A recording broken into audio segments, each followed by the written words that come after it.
أعوذ بالله من الشيطان اللعين الرجيم بسم الله الرحمن الرحيم الحمد لله رب العالمين والصلاة والسلام على أشرف الخلائق أجمعين الرسول النبي الأمي العربي القرشي المدني الطهير الطهارة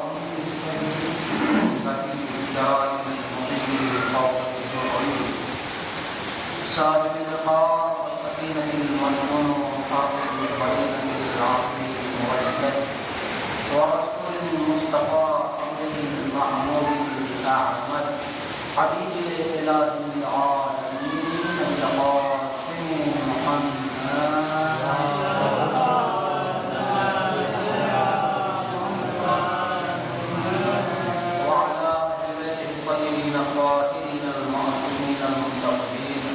ولعنة الله على أعدائهم أجمعين أما بعد فقد قال الله تبارك وتعالى في كتابه الكريم وهو أصدق الصادقين وقوله الحق بالحق أعوذ بالله من الشيطان الرجيم بسم الله الرحمن الرحيم وما خلقت الجن والإنس إلا ليعبدون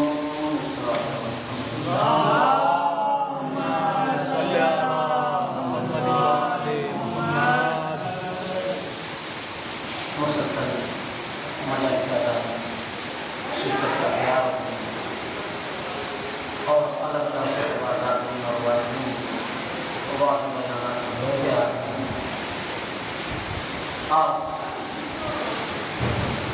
نجم آیتوں پر شرف حاصل کیا اس میں ارشاد رب العزت ہوتا ہے وما خلقت الجن والانس الا ليعبدون میں نے جنوں و انس کو نہیں پیدا کیا سوائے اس کے کہ وہ میری عبادت کریں اور اس آیت اور موضوع کا انتخاب کرنے کا ریزن اور سبب یہ ہے کیونکہ گزرا ہوا روز شہادت امام علیہ السلام کا لہذا امام کی زندگی اور کربلا کے بعد اس پر مختصر اور سمیر آتے ہوئے اس آیت شریفہ کو سمجھنے کی کوشش کریں گے۔ اللہ ارشاد فرما رہا ہے وما خلقت الجن والانس الا ليعبدون میں نے جن انسان کو خلق نہیں کیا سوائے اس کے کہ وہ میری عبادت کرے، یعنی خلقت بشریت اور خلقت جن کا سبب اور ہدف یہ ہے کہ وہ اللہ کی عبادت کرے۔ اب اللہ نے ہمیں پیدا کیا ہے اپنی عبادت کے لیے، تو سوال یہ پیدا ہوتا ہے کہ عبادت کہتے کسے ہیں؟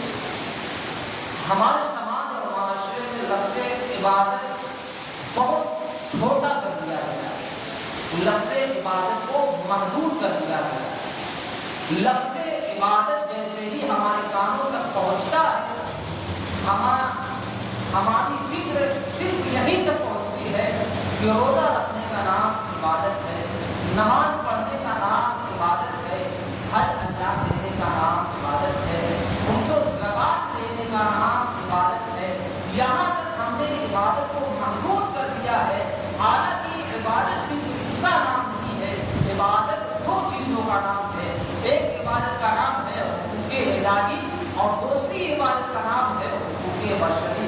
حقوق الہی کو انجام دینے میں ہر انسان اپنے آپ کو ہر وقت پر پابندی کے ساتھ اس مقام پر پہنچاتا ہے، لیکن حقوق بندگی کو، بندوں کے حقوق کو پہنچانے میں اکثر لوگ پیچھے رہ جاتے ہیں۔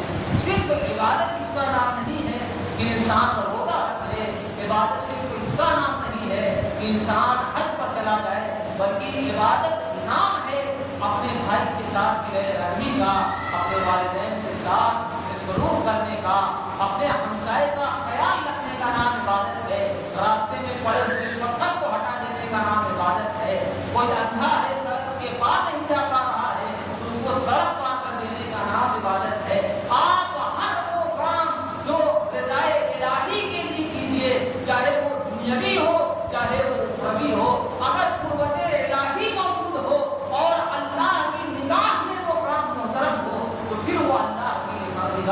इबादत शुमार होता है। लिहाजा इबादत का मफ़हूम बहुत ही वसीअ व अरीज़ है, लेकिन मुझे इस मौजू की तरफ नहीं जाना है। मुझे इमाम के मुतालिक बताना है कि इमाम की हयात में इबादत का क्या मर्तबा था, इमाम किस तरीके से इबादत करते थे। बहुत सारी रवायात हैं, आप देखिए रवायत में मिलता है एक मर्तबा हमारे वहाँ के जब इमाम अलैहिस्सलाम अपने घर में नमाज पढ़ रहे थे, और जब नमाज पढ़ रहे थे तो अचानक इमाम के घर में आग लग गई। लोगों ने देखा कि इमाम घर के अंदर मौजूद हैं और घर में आग लगी हुई है, लेकिन इमाम बाहर नहीं आ रहे हैं। लोगों ने जल्दी जल्दी आग को बुझाया, आग को बुझाने के बाद जब इमाम बाहर आए तो लोगों ने सवाल किया, मौला आपके घर में इतनी खतरनाक आग लगी हुई थी, लोग बाहर आग को बचाने की कोशिश में लग गए, लेकिन आप बाहर खुद से क्यों नहीं आए? तो इमाम ने कहा कि जिस अल्लाह की मैं इबादत कर रहा था, उस अल्लाह की जात पर मेरा भरोसा इतना था कि अगर मैं इस जलती हुई नमाज को, इस जलती हुई आग में अपनी नमाज को तर्क ना करूं तो वो अल्लाह दुनिया में इस आग से भी मुझे बचाएगा और आखिरत में क़यामत की आग से भी मुझको बचाएगा। सलात पढ़े बा मुहम्मद व आले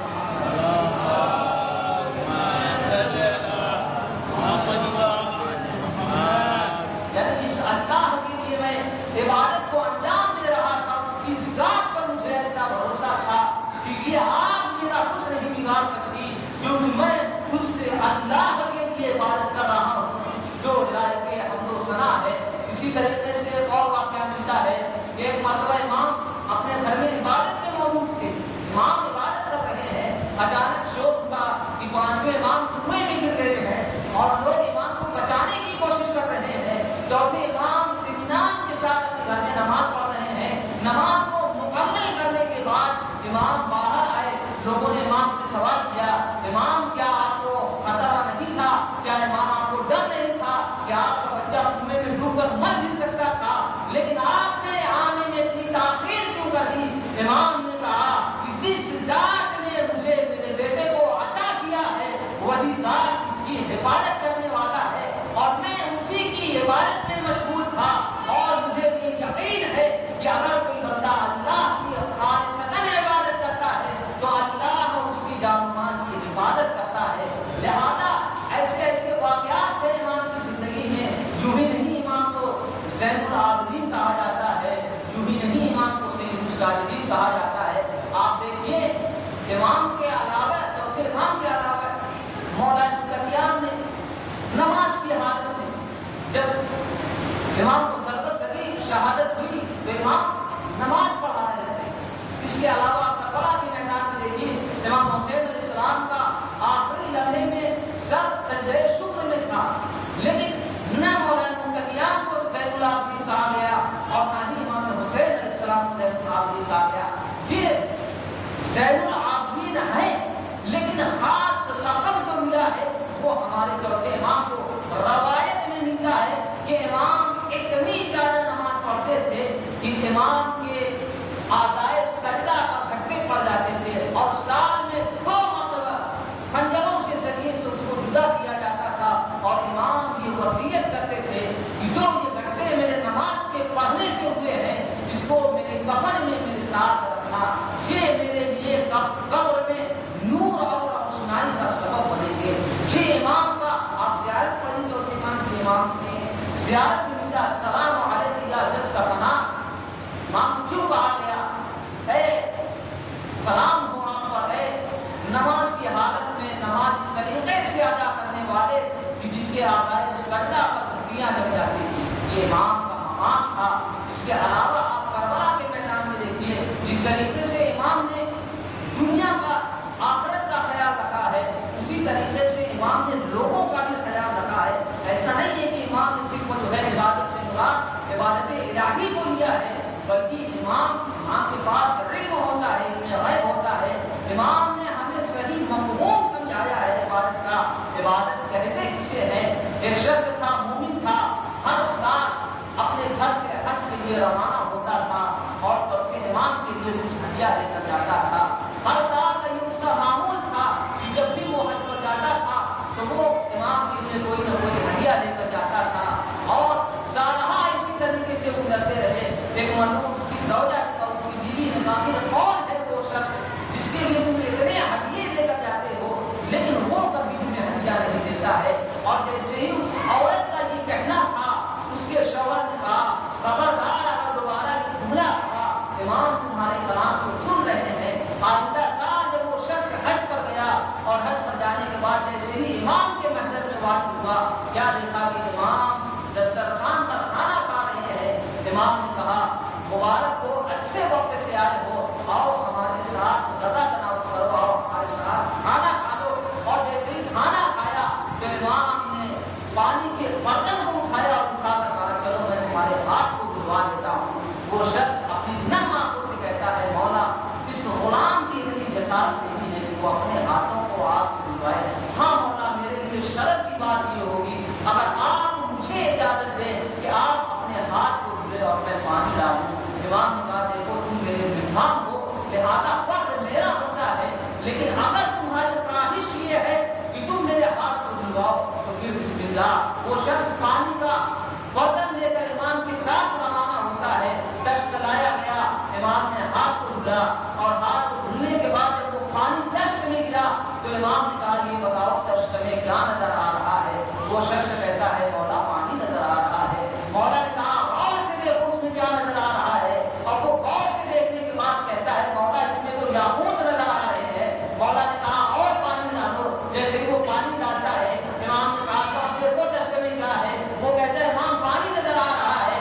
इमाम ने कहा और से देखो क्या नजर आ रहा है। जब दोबारा उसने देखा तो कहा इमाम इसमें तो सफेद मोतियां नजर आ रही है।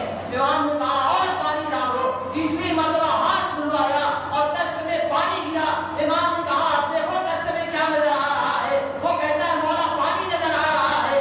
मौला कहते हैं और से देखो क्या नजर आ रहा है। वो देखने के बाद कहता है मौला अब तो इसमें हीरे जवाहरात नजर आ रहे हैं। मौला ने कहा अब मेरी बात को और से सुनो, ये याकूत अपने पास रखो, ये मोतियां अपने पास रखो, ये हीरे जवाहरात अपने पास रखो और अपने घर जाकर अपनी ज़ौजा को देते हुए कहना इमाम वो इमाम है जो लोगों को देना जानते हैं, लेना नहीं जानते। सलाम पड़ेगा मोहम्मद वाले।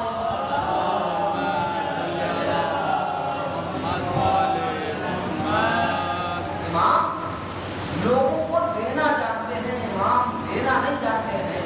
ये इमाम का रवैया था। आप देखिए इमाम ने किस तरीके से अपनी जिंदगी में इबादत को और हुकूक बशरी को अंजाम दिया है। इमाम एक वक्त भी इन चीज़ों के रास्ते नहीं रहे हैं। आप देखिए इमाम की सुन्नत नहीं जो इमाम मुतवातिर करता रहा हो, मासूम बार बार किसी काम को अंजाम देते रहे हो तो वो काम सुन्नत हो जाता है। ये सुन्नत इमाम है। किस तरीके से इमाम लोगों की मदद करते थे, किस तरीके से इमाम अल्लाह के हक को अदा करते थे। और आप देखिए इमाम हुसैन अलैहिस्सलाम के सबसे बड़े अदादार का नाम है सैयद सादिकीन। करबला के बाद से सबसे बड़े शोकवार और सबसे बड़े गमगुजार और सबसे बड़े अदादार इमाम हुसैन अलैहिस्सलाम आप हमारे चौथे इमाम हैं। लेकिन आप देखिए हमारी कौम इनसे कितनी दूर चौथे इमाम के मकाम को कौम किस तरीके से भुला देती है। इमाम का हदफ क्या है, इमाम का मकसद क्या है। आप देखिए जो चीजें दीन और शरीयत में नहीं है उनको जबरदस्ती दीन और शरीयत में लाया जाता है, और जो चीज दीन और शरीयत में है, दीन और शरीयत का जुद है, उसकी कोई अहमियत नहीं दी जाती है। आप देखिए आज मुहर्रम आया, हमारे समाज में बहुत सारे इलाके ऐसे हैं जहाँ पर मंगलकशी होती है, या इसके अलावा बहुत से ऐसे लोग होते हैं जो अपने आप को ज्यादा सोमवार दिखाने के लिए अपने गले में बड़ा सा टॉप पहनते हैं, अपने गले में बड़ा सा टॉप पहनते हैं, कमर में हथकड़ियाँ पहनते हैं और हाथों में हथकड़ियाँ और पैरों में बेड़ियाँ पहनते हैं, ये दिखाने के लिए कि हम इमाम हुसैन अलैहिस्सलाम के हकीम। इमाम का काम सुन्नत वो बनता है जो इमाम अपनी खुशी से मुतवातिर अंजाम दे। वो काम इमाम का कभी सुन्नत नहीं होता है जो इमाम पर जबरन किया जाए। इमाम ने अपनी खुशी से हथकड़ी और बेड़ी नहीं पहनी है, लेकिन आप देखिए समाज ने इसको इतना मकाम अदा कर दिया है कि लोग इसको दीन और لیکن جو چیز دین اور شریعت کا جز ہے، عبادت الہی، حقوق بشری اور لوگوں کے ساتھ انسان کا رویہ کیسا ہونا چاہیے، اس کو کوئی پوچھنے والا نہیں ہے۔ لہذا اگر امام کو زندہ رکھنا ہے تو اس کے لیے ضروری ہے کہ سیرت امام کو زندہ رکھا جائے۔ جب تک سیرت امام زندہ رہے گی تب تک امام بھی قائم ہے اور ہمیشہ کے لیے زندہ رہے گا۔ لہذا کوشش یہ کرنی چاہیے کہ ہمارے اعمال کو اس طریقے سے انجام دیا جائے کہ ہمیں دیکھنے والے کہیں یہ واقعہ حسین کے ہمسار ہیں، یہ واقعہ سید سجاد کے ماننے والے ہیں۔ یہی زندگی اور موت کے درمیان ہمارے ہار ماننے والی چیز ہے۔ ابھی تو حضرت امام حسین علیہ السلام کربلا میں بھی ماتم اور عزاداری نہیں تھا۔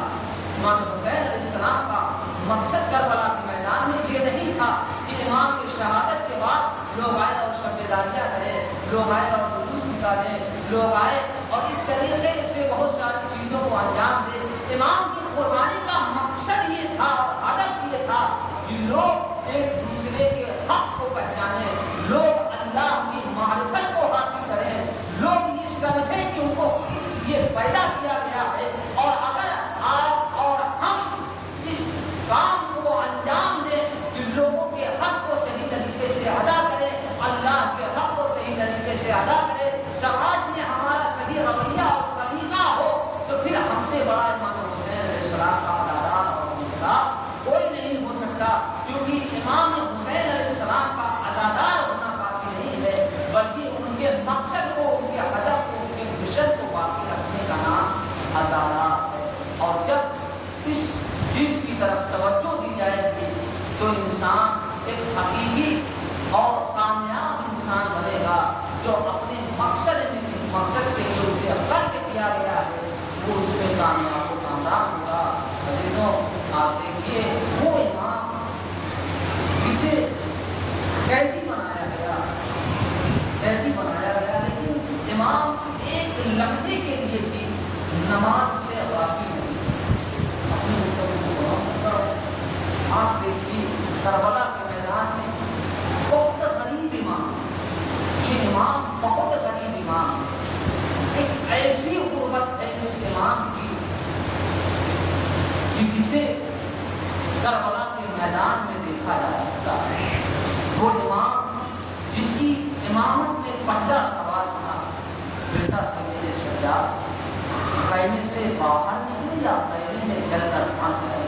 جناب زینب آتی ہے اور آ کر سوال کرتی ہے، بیٹا سید سجاد خیمے سے باہر نکلے یا خیمے میں جل کر مر جائے۔ وقت کے امام ہیں، امام کہتے ہیں کہ امام جان کا بچانا واجب ہے، آپ خیمے سے باہر نکل جائیے۔ جناب زینب کہتی ہیں، بیٹا سید سجاد ہماری کی وہ بیٹیاں ہیں جنہیں آسمان نے کبھی کھلے سر نہیں دیکھا ہے، ہم کیسے بے مقناع جا کر باہر نکل جائے۔ سید سجاد کہتے ہیں، اے بھویاں، ارے اپنے بالوں کو بکھیر دو، اپنے بالوں سے چہرے کا پردہ کرو اور قیام حسینی سے باہر نکل جاؤ۔ ارے میرا سلام ہو اس مظلوم امام پر جن پر کربلا سے مصیبتیں شروع ہوئی، جو 40 برس تک بعض روایات میں ملتا ہے 45-35 برس تک مسلسل امام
آنکھوں میں گھڑیاں، پیروں میں کمر میں